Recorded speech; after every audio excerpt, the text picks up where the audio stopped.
quero mais uma vez te cumprimentar com uma boa noite, com a graça e a paz do nosso Senhor e Salvador Jesus Cristo.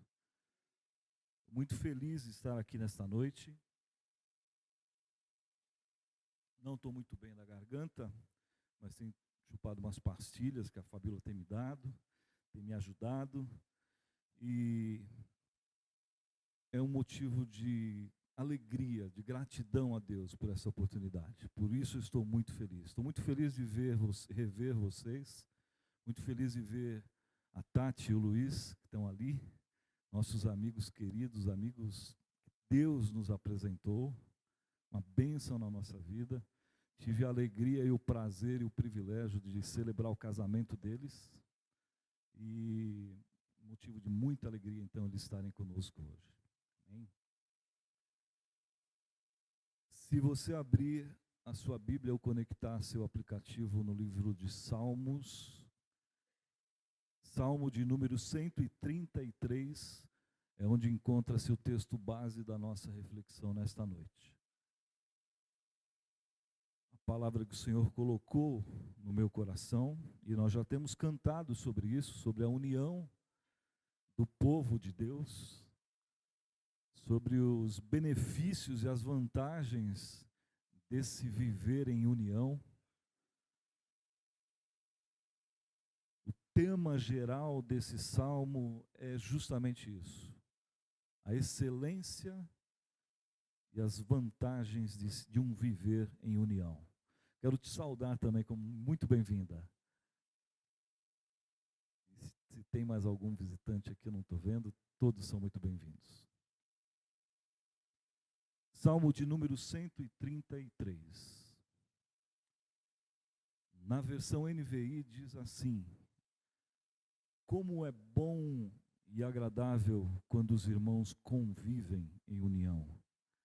É como óleo precioso derramado sobre a cabeça, que desce pela barba, a barba de Arão, até a gola de suas vestes. É como o orvalho do Hermon, quando desce sobre os montes de Sião. Ali o Senhor concede a bênção da vida para sempre. Eu gosto muito da versão mais tradicional que eu vou ler agora. Ó, quão bom e quão suave é que os irmãos vivam em união. É como o óleo precioso sobre a cabeça, que desce sobre a barba de Arão, e que desce a orla dos seus vestidos. Como o orvalho de Hermon, que desce sobre os montes de Sião, porque ali o Senhor ordena a bênção e a vida para sempre. Ó Deus e Pai, bendito é teu nome. Nós clamamos ao Senhor nesse momento pela iluminação do teu Espírito Santo nas nossas vidas acerca desse texto aberto e lido, que é a tua palavra, Deus. Fale conosco neste momento através desta porção da tua palavra, em nome de Jesus. Amém. O ser humano, no seu íntimo, lá dentro, no seu interior, ele tem essa necessidade de se relacionar. Porque Deus criou o homem um ser supra-relacional. Aquele que tiver tudo na vida, bens, conforto, dinheiro, prestígio, saúde, paz, ainda assim lhe faltará o outro. Todos precisamos de amigos. Dizem que ontem foi o dia do amigo, né? Todos precisamos de amigos e de irmãos ao lado. Todos temos necessidades de ser amado e de ser cuidado. Esse é um salmo que trata do relacionamento entre irmãos, mas num aspecto mais elevado. Fala não de um mero relacionamento social, mas um relacionamento que implica em união e transfusão de forças. Não é um olá, como vai? Que bom revê-lo. Como tem passado? Como vai a família? Como está a saúde? Aparece lá em casa e sabe que não vai aparecer. É mera formalidade. Não é esse tipo de convivência, de relacionamento. Aliás, bom conviver socialmente assim. É uma boa etiqueta, é um coleguismo muito bem-vindo, mas é diferente de viver em união. Será que significa, então, viver em união? Na palavra original, no hebraico, como foi escrito no livro de Salmos, todo o Antigo Testamento, essa palavra união significa juntos completamente. É viver completamente e mutuamente em união. É um poema belíssimo acerca das bênçãos de Deus derramadas na comunidade que vive assim, unida. É tempo para o outro, disponibilidade de tempo para o outro. É assentar-se ao lado, sem pressa, com interesse, com o coração posto na dificuldade do outro. O que o outro está precisando? É ter um desejo muito grande e invencível de ser bênção na vida do outro. Quantas e quantas vezes nós arrumamos desculpas para não viver conforme instrui a palavra de Deus. E aí alguém poderá dizer, mas nós não podemos resolver o problema do mundo. E nem mesmo o problema da nossa comunidade nós não conseguimos resolver.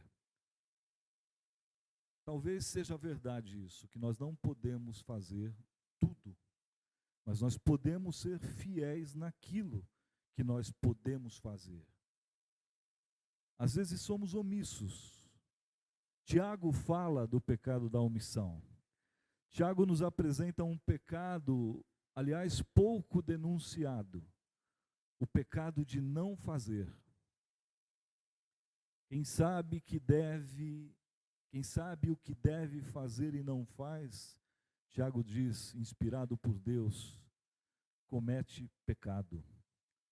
Ora, se o salário do pecado é a morte, conforme diz a palavra de Deus, o que morre com as nossas omissões? Com a omissão da nossa consciência ecológica, morre o planeta. Com a omissão da verdade, morre a confiança. Com a omissão da generosidade, morre a alegria. Com a omissão do socorro, morre o pobre. Com a omissão espiritual, morre o fervor espiritual. Com a omissão da fraternidade, morre a união entre os irmãos. O que eu tenho de fato visto no outro e me importado com o meu irmão? Estou pronto para socorrer as suas necessidades? Eu quero ser parte do remédio de Deus na vida do meu irmão. Quanto vale para aquele que está sentindo-se aflito, necessitado, angustiado, explorado, deprimido? Quanto vale o calor de mãos de muitos irmãos abraçando as suas costas e dizendo, pode contar comigo, pode contar com a gente, nós estamos aqui, estamos do seu lado. Oh, quão bom e quão suave é que os irmãos vivam assim. Louvado seja o nome do Senhor. Nós estamos aqui para um abraço, para te lembrar que você não está só. Pode contar conosco. É como aquela ilustração que eu ouvi certa vez de uma menina carregando o seu irmãozinho no colo, órfãos, ambos órfãos de pai e mãe, vivendo num orfanato. Ela ainda uma criança com seus 13, 14 anos, ele mais novo, com seus 7, 8 anos de idade, e apesar da tenra idade, obeso, por via de consequências, dificuldades enormes, por exemplo, para caminhar, problemas psicológicos, emocionais, os mais severos, vítima de preconceito, mesmo sem se dar conta, a autoestima lá no chão. Apenas uma criança, mas já experimentada no sofrimento. E a irmã está com ele, ao lado. Não o deixa, não se separam. Carrega-o no colo, para lá e para cá, não abre mão disso. Ama e sabe da sua responsabilidade como irmã. Até que chega alguém e diz para ela coisas que ela não quer ouvir. Diz para ela, ele é pesado demais para você. Você não pode carregá-lo. Você vai acabar doente com esse peso. Vai mais tarde se arrepender disso. E ela só tem uma resposta.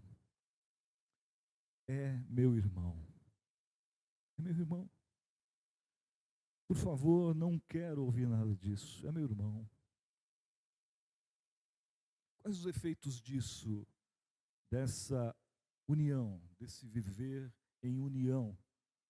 Os efeitos disso na sociedade.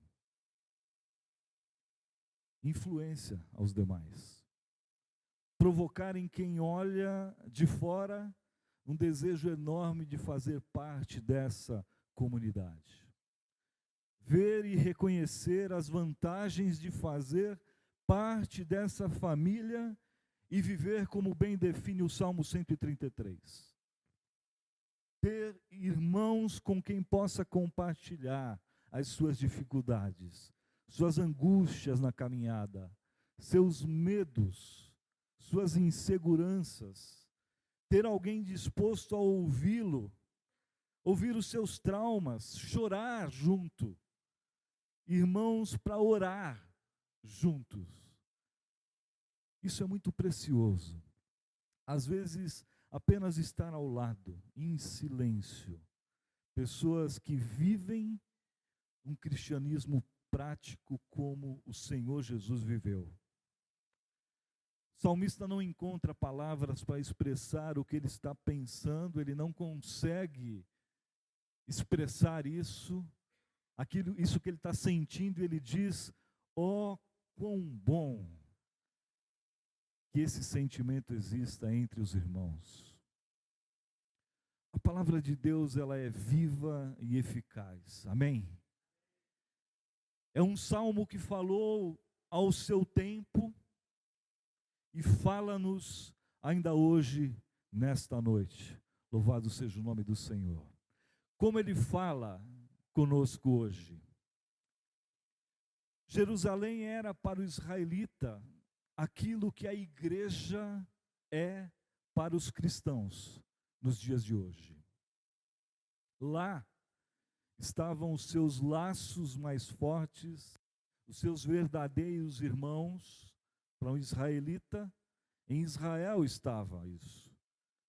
Havia e ainda há um clamor muito forte para que o povo de Deus seja uma comunidade socialmente relevante onde vive, que transmita o amor de Deus ao mundo, às nações, aos povos da terra, que transmita o amor do Senhor.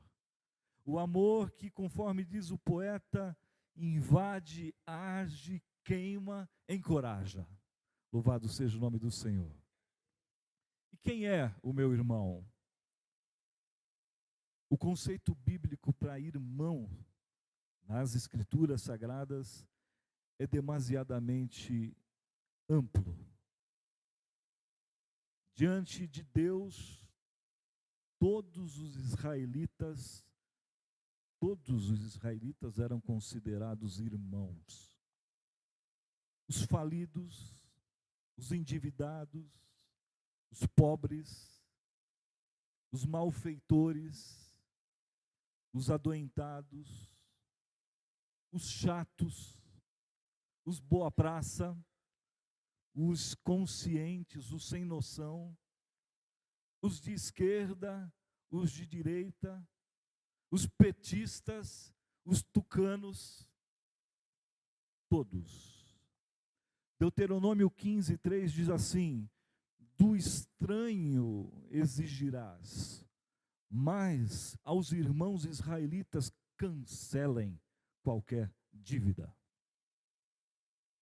Isso pode querer dizer para nós hoje que nenhum acúmulo é justificado diante da graça de Deus se um irmão meu passa por necessidades. Aos olhos de Deus, enquanto não levantarmos o último que estiver caído, estaremos todos no chão. É isso.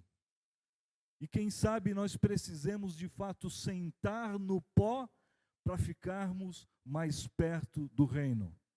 Louvado seja o nome do Senhor. Como vamos viver esse ideal divino para nós como comunidade, como igreja do Senhor na terra? Como? Oremos e peçamos discernimento de Deus em oração. Busquemos nele a sua palavra de orientação. Amém? Paulo, escrevendo aos Efésios, diz assim: aprendam a discernir o que é agradável a Deus. Louvado seja o nome do Senhor.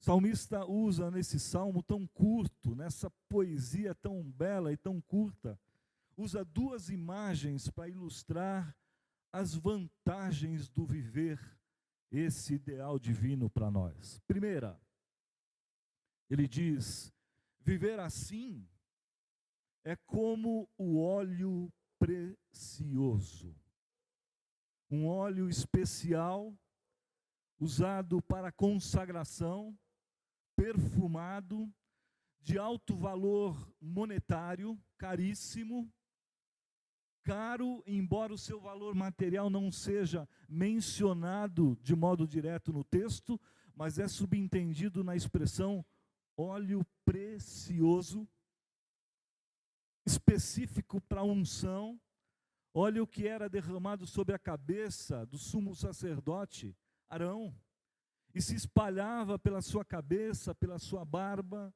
descia para suas vestes, significando consagração total para o serviço. Noutras palavras, essa harmonia fraternal entre os irmãos é algo muito caro, específico e precioso.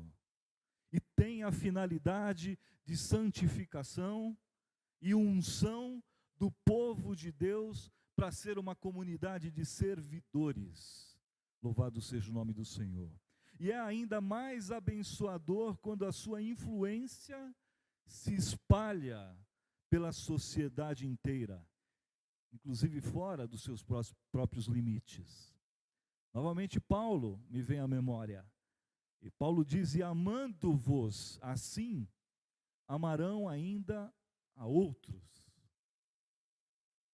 Segunda ilustração usada pelo salmista para dizer dessa união, ele diz: é como o orvalho que desce sobre o monte Hermon. A questão do orvalho.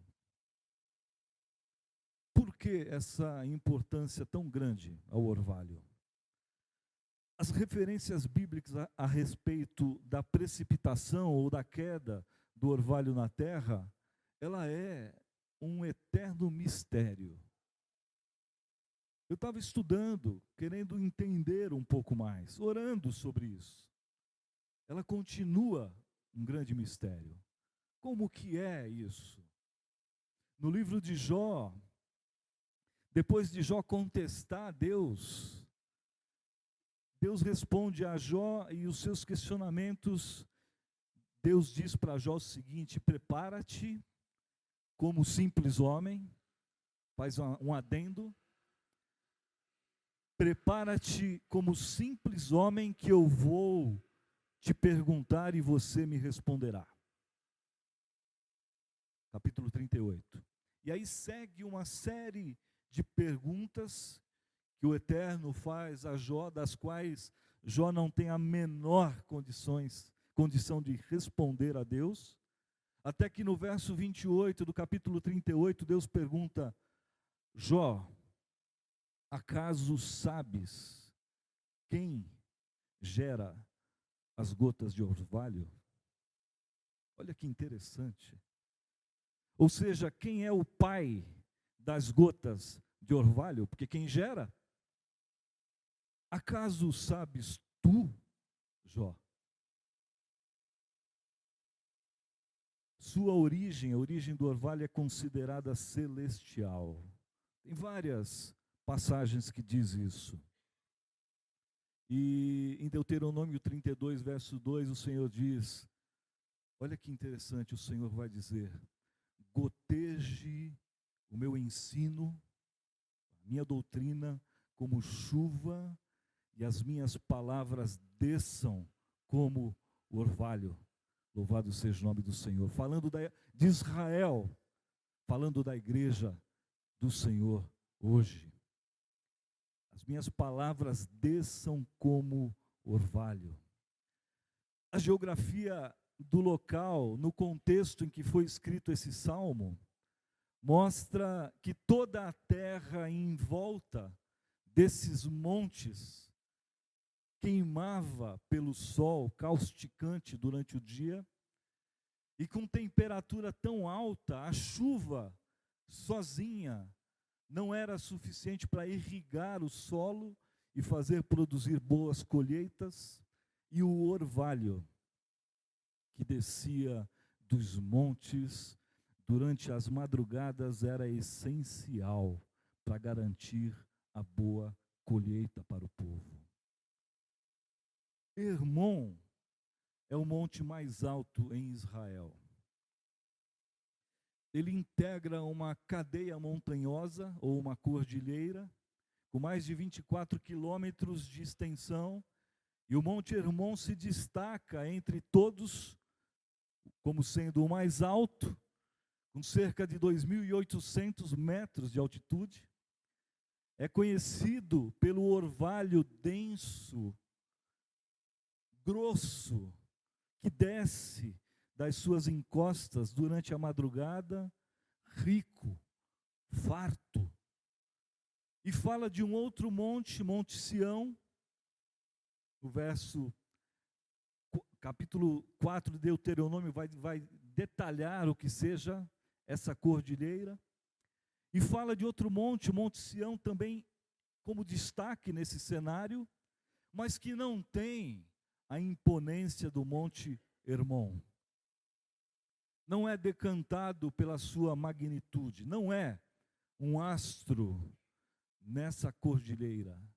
Hermon é, Monte Sião não. Mas o Salmo vai dizer, louvado seja o nome do Senhor, que o pequeno Monte Sião também desfruta dessa mesma dádiva divina que desce do Monte Hermon, o seu irmão mais majestoso. Que maravilhoso é isso. Que glorioso é isso. É uma comparação para dizer que o povo será mantido, nutrido, alimentado por essa proximidade e união entre os irmãos. Louvado seja o nome do Senhor para sempre. Assim como o orvalho e a união entre os irmãos, a fonte de vida e de bênção na comunidade vem do Senhor. E quantas vezes nós somos pessoas egoístas?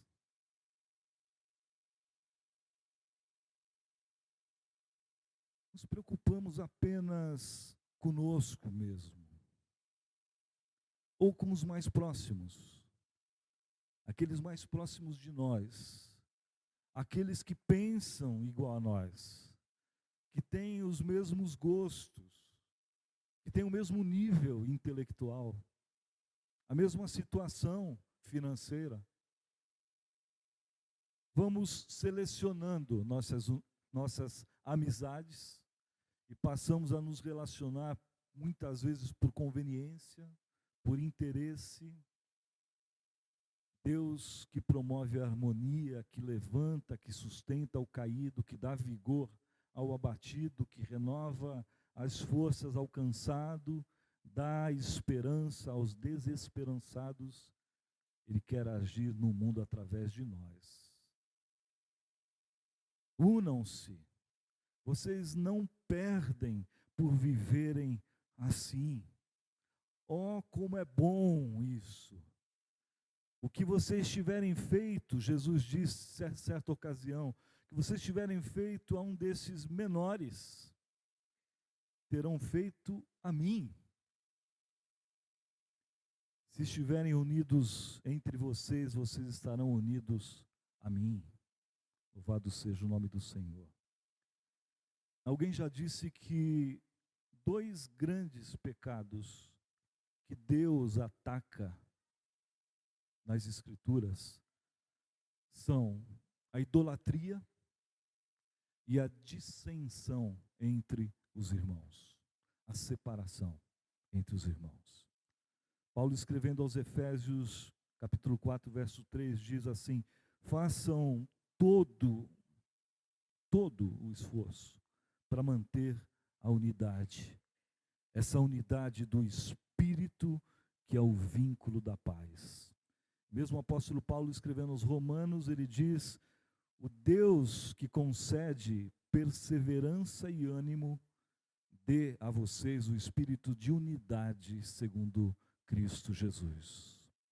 E assim vivendo, o Senhor ordena a vida e a bênção para sempre. Louvado seja o nome do Senhor. A vida só Ele pode dar, vem dEle, somente dEle. Comprovando outra ênfase do Salmo, que diz que o óleo desce sobre a cabeça. O óleo precioso desce sobre a barba. O óleo precioso desce até as vestes. O orvalho do Monte Hermon desce do céu até o monte. Desce do Monte Hermon até o Monte Sião. A verdadeira união com todas as boas dádivas vem de cima, vem do alto, vem de Deus. Ao invés de planejada, ela é dádiva de Deus, é presente de Deus. Muitas vezes, quem sabe, pelas lutas da vida, pelos massacres da vida, pelas dificuldades, pelos açoites da vida, nós somos pobres na oração e na fé. Precisamos de ajuda. E é uma alegria descobrir-se amado e poder contar com os irmãos ao lado, apoiando-nos nas nossas dificuldades, nas nossas angústias. Eu gosto muito de uma frase atribuída a Shakespeare, que diz: quando a dor tem irmãos e a angústia tem amigos, a alma não sente tanto os castigos. É verdade isso. Meus queridos irmãos, as implicações desse texto são, de fato, inspiradoras para nós como Igreja do Senhor. E há tempo, a sua aplicação é o hoje, é o agora. Como podemos viver, então, uma igreja segundo o coração de Deus? Pelo menos uma das questões já está posta. Fazendo desse espaço aqui um lugar de fomentarmos a experiência de crescer juntos, em união, em oração e em ação, na direção da necessidade do outro. porque Deus quer derramar as suas bênçãos a uma comunidade que se diferencia pelo viver à altura desse ideal divino da palavra de Deus, dando sentido, profundidade, realidade à palavra unidos. Unidos. Que você possa, que eu possa, que nós possamos, ao deitar na nossa cama essa noite, para descansar, a gente tenha condições de orar ao Senhor, dizendo: Senhor, trata-me amanhã como eu tratei meu irmão hoje. Que seja assim, para a honra e para a glória do nome do Senhor. Vamos orar. Pai bendito e santo, querido Deus, Pai, obrigado pela Tua palavra, Deus. Mais uma vez veio aos nossos corações. Pedimos que o Senhor nos ajude a, na Tua palavra, encontrarmos os tesouros escondidos, ó Deus. Que possamos ver os nossos irmãos muito além das aparências, como Tu mesmo os vê. E que assim, ó Deus, não ver senão o bem em cada um deles. Ajuda-nos, ó Deus, a mostrar sempre a hospitalidade ao necessitado, ao visitante, ao estrangeiro, ao refugiado, àquele sem pátria, ao rejeitado, ao irmão. E que a nossa prática de fé cristã seja um testemunho e uma força cooperando com o Teu reino aqui na terra, em nome de Jesus. Amém.